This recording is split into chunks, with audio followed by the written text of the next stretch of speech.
कि Pakistan people party मुल्क भर की तरह ठुल हमजा में भी इलेक्शन 2018 की गहमा गहमी अरूज पर पहुंच गई। सोमरो बरादरी और सयाल बरादरी ने हल्का 255 के नामजद उम्मीदवार सरदार गजनफर अली खान लंगा की हिमायत का ऐलान कर दिया और इलाके की आवाम का कहना है कि सरदार गजनफर अली खान लंगा ने सबका दौर में ठुल हमजा में गैस दी और बेशुमार तरक्याती काम करवाए, जिसकी वजह से ठुल हमजा की आवाम सरदार गजनफर अली खान लंगा से बेपनाह मोहब्बत करती है और इंशाल्लाह 25 जुलाई का दिन सरदार गजनफर अली खान लंगा की कामयाबी का दिन होगा। और इस मौके पर सरदार गजनफर अली खान लंगा ने कहा, जिन्हें मेरे को और कुतुब फरीद कुरेजा साहब को इतना आवाम का मौका देते हैं, सारी इज्जत अफजाई की ने कामयाबी नहीं है। आपको पता है उनके शहर जाते कोई फंड नहीं मिला, पहले 2 साल फंड मिले सिर्फ बिजली का जरा गैस एक्टिविटी है बस्ती वो अपना हादी साहब की बस्ती नाल टोलम के नाल उन्हें कुछ चीज से तइने बल 2 साल फंड मिल गया। इंशाल्लाह जो है ना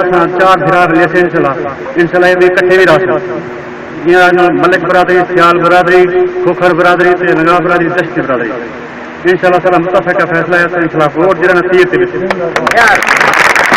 कि पाकिस्तान पीपल पार्टी हमारा घर है और तमाम जाले वर्कर्स और सपोर्टर्स हमारी फैमिली मेंबर्स की तरह हैं। हमारी कामयाबी इसी में है कि हम अपने फराइज और अमूर ईमानदारी और अखलाक से अंजाम दें। हम अपनी आने वाली नस्लों को एक म्यारी जिंदगी और महफूज माहौल मैसर कर सकेंगे। कैमरामैन टीम के हमरा मोहम्मद शफीक, राज न्यूज, ठुल हमजा।